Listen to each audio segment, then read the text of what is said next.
শুধু পাসপোর্ট নয়, ration card থেকে আধার কার্ড সমস্ত রকম যে জালিয়াতি হচ্ছে, ইনফরমেশন দেওয়ার কথা পুলিশে।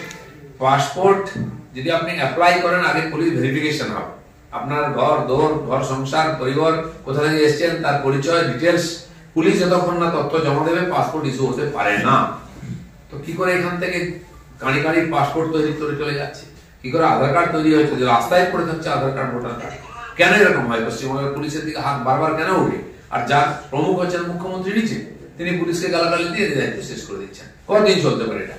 আজকে কড়াকড়ি হতে বলছেন। এতদিন ধরে পশ্চিমবঙ্গে যে অনুপ্রবেশ হয়েছে, অবৈধভাবে ঢুকেছে লোকেরা, তারা নাশকতাও করছে, আর এখানকার কেন্দ্র সরকারের পাঠানো সমস্ত উন্নয়নের প্রকল্পের সুবিধা নিয়ে নিচ্ছে।